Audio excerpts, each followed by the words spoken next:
Right now, somewhere in the Indo-Pacific Ocean, a snake is hunting. Not near a riverbank, not on a beach. In open ocean, miles from any coastline, in water over a mile deep.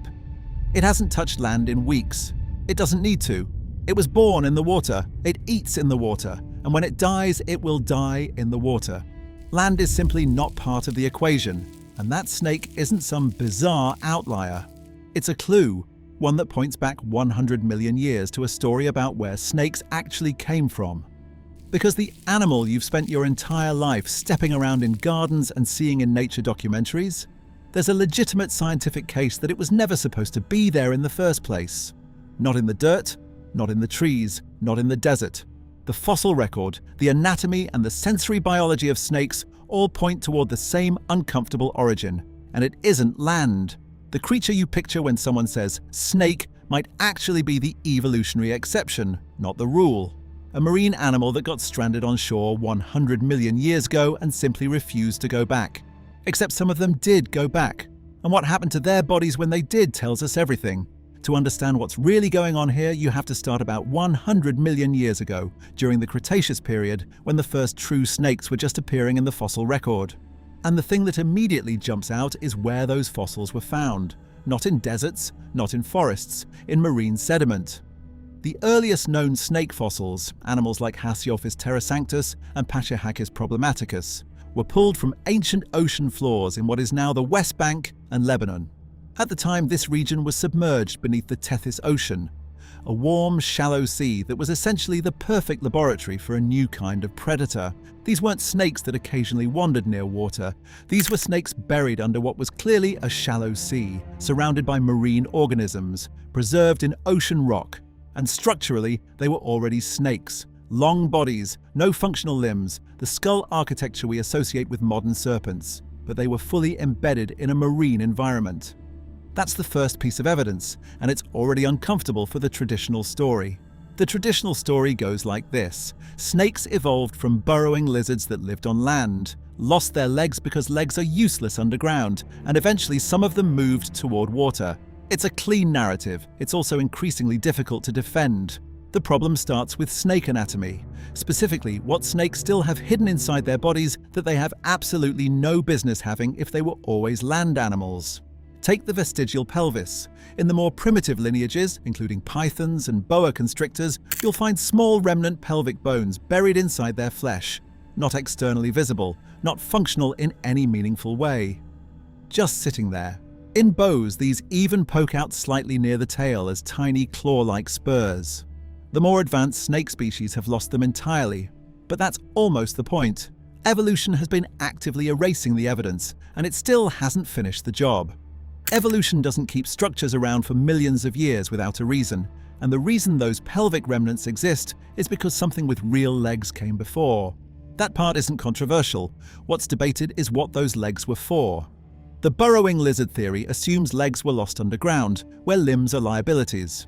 And while that happens in nature, burrowers usually evolve heavy, reinforced skulls to act as battering rams. Snakes did the opposite. Their skulls are light, delicate, and incredibly kinetic. This isn't a shovel head, it's a trap head. Unlike our single-hinged jaw, a snake's skull has multiple joints and stretchy ligaments that allow the left and right sides to move completely independently. They don't force their way over prey. They walk their bones over it methodically, like a machine purpose-built for that task. That's an architecture we see in ambush predators that need to secure slippery, struggling prey in a three-dimensional environment. It looks nothing like a burrower. It looks a lot like the skull mechanics used by mosasaurs, the giant T-Rexes of the sea that dominated the Cretaceous oceans. What you're looking at here is one of the most mechanically precise movements in the animal kingdom. Each side of that jaw operates independently, walking over the prey in alternating steps. It's less of a bite and more of a controlled takeover. This level of cranial flexibility has one clear evolutionary parallel in the ancient world, and it's in aquatic predators. Mosasaurs, marine lizards that ruled the Cretaceous seas with strikingly similar skull mechanics. The resemblance isn't random. Several paleontologists have directly proposed that snakes descended from mosasaur relatives, large, fully aquatic lizards, rather than burrowing lizards at all. The marine origin hypothesis doesn't claim snakes evolved directly from mosasaurs, but from a shared lineage already living in water when the serpentine body plan first appeared. And that body plan, when you actually think about it, makes a lot more sense in water than on land. A long, limbless tube is genuinely inefficient on land compared to a lizard. Lizards with legs move faster, climb easier, and have far more locomotive options. The snake body only becomes superior in water, where lateral undulation, that side-to-side wave motion, is one of the most hydrodynamically efficient forms of propulsion in biology. Fish use it, eels use it, and snakes, when they hit water, switch to it instantly and become dramatically more capable swimmers than they are walkers. It's as if the land is the environment they're still figuring out, and the water is where the design was originally optimized. And there's a detail here that most people skip past entirely. Snakes don't just swim well, they swim in a fundamentally different way than they move on land. On land, a snake pushes against friction, looping its body against the ground. It's effective, but it's a constant struggle against gravity. In water, that same motion becomes a masterclass in fluid dynamics. The undulation generates thrust with almost no wasted energy. The snake doesn't have to learn how to swim, it simply stops fighting the ground. The motion was always there, the water just lets it finally work. Then there are sea snakes, which are where this whole story gets genuinely strange. Sea snakes didn't evolve from some ancient aquatic lineage. They evolved from land snakes that returned to the ocean. That's a second, independent return to water. Meaning snakes went aquatic, came to land, then went back to aquatic. That's two separate migrations to the same environment, which biologically only happens when that environment offers something the land can't match. There are roughly 70 species of true sea snakes alive today, and what happened to their bodies during the transition back to water is remarkable. Their tails flattened into paddle shapes, their nostrils migrated toward the top of the snout for surface breathing. Their lungs extended almost the full length of their bodies. Not for breathing capacity, but because a single long lung acts as a buoyancy organ, letting them control depth the way a fish uses a swim bladder. Some species can even absorb oxygen directly through their skin while submerged. These aren't minor tweaks, this is full-scale redesign. And while modern sea snakes are a much more recent evolutionary sequel, they prove something important. The snake body plan is essentially a plug-and-play design for water. The blueprint was already written for that environment. These snakes just hit reload. Compare that to what happened when whales returned to the ocean. Their legs disappeared, their nostrils became blowholes, their entire body had to be restructured from scratch. Sea snakes needed far less work. The body was already long and limbless. The ocean didn't require dismantling, it required refinement. That's not a coincidence. The yellow-bellied sea snake, Hydrophis platurus, takes this to an extreme that makes every land snake look like a rough draft. It's found across the entire Indo-Pacific, from the coast of Africa to the western edge of the Americas. It's the most geographically widespread reptile on Earth.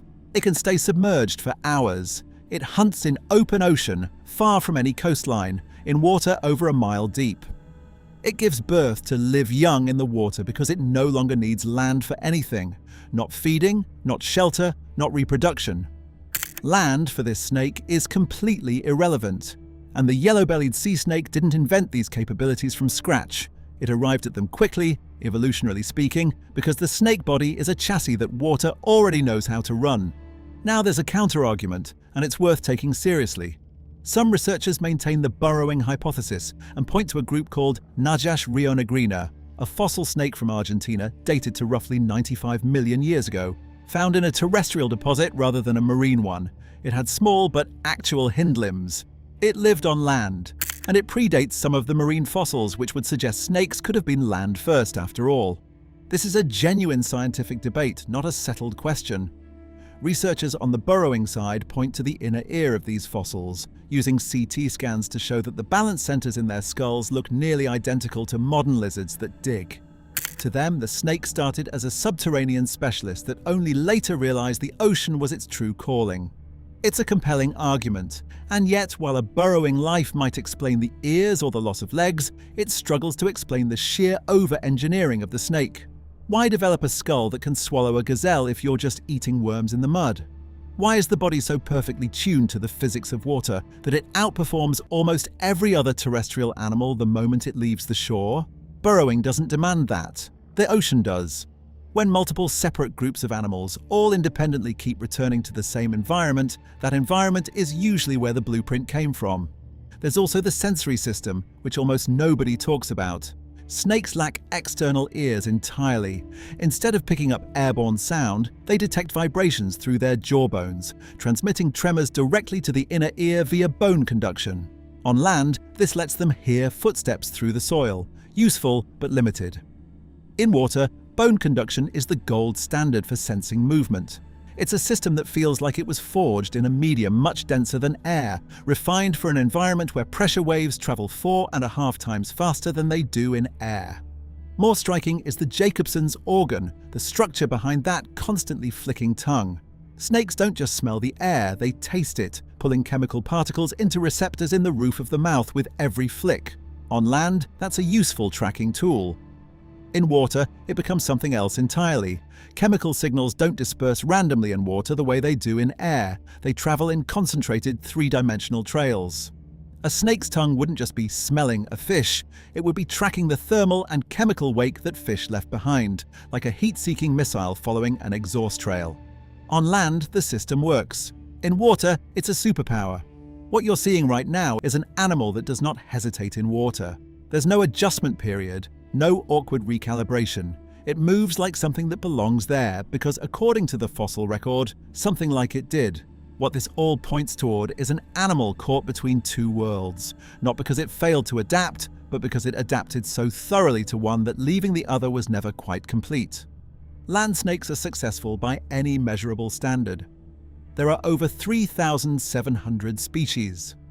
They've colonized every continent except Antarctica. They're found in deserts, rainforests, mountains, and suburbs. Some can go months without food. Some can detect infrared heat with their faces. The reticulated python can swallow a deer whole. By every metric, the land transition worked. But success and origin are two different things. A fish that learns to breathe air and crawl onto land is still a fish. And the marine origin hypothesis is essentially making that same argument about snakes, that you can take the animal out of the ocean, but 100 million years later, the ocean is still written into every bone, every sensory organ, and every movement pattern in its body. Humans can run, but we evolved to walk. Penguins can waddle on ice, but they were built to swim. And snakes, according to a growing body of evidence, may have conquered land the way an amphibious vehicle conquers a highway. It can handle the speed, it can stay in the lane, but its soul is still in the surf. The part that makes this more than just an academic argument is what it tells us about how evolution actually operates. The standard narrative of evolution tends to be linear. Animals get better. They advance. They move from simpler environments to more complex ones, from water to land. And once they make that transition, they don't look back. But snake evolution breaks that narrative completely. They possibly started aquatic. They came to land. Multiple lineages went back to water. Some of those lineages became the most geographically successful reptiles alive. There's no direction here, no trajectory. There's just a body plan that turned out to be broadly applicable, and an evolutionary process that kept deploying it wherever it fit. The snake didn't become a land animal. It became a tool that land could use. And the ocean knew that first. The honest answer to the title question, what if snakes were never meant to live on land, is that evolution doesn't do meant to. There's no intention in the process. But the fossil evidence, the skull mechanics, the vestigial pelvis, the aquatic efficiency, the repeated return to water, the sensory architecture, all of it tells the same story. Snakes arrived on land the way something does when it found a new opportunity in a body built for something else. They made it work. They made it work spectacularly. But trace the lineage back far enough, look at the structures they still carry from whatever came before, and the picture that comes back is of an animal that the ocean understood long before the land ever did. And the ocean, if you look at sea snakes today, hasn't let go of them entirely. Snakes didn't conquer the land by being perfectly designed for it. They conquered it by being adaptable enough to make it work, while never fully leaving their origins behind. That's not a flaw in the design. That's evolution doing exactly what it always does, finding a way. We spend our lives looking for aliens in the stars, but maybe we've been living alongside a 100 million-year-old mystery from the deep this entire time. They didn't just survive the land, they occupied it. As always, thanks for watching Deep Blue Marble. If you learned something today, drop a like and subscribe. It genuinely helps the channel grow. We'll see you in the next one.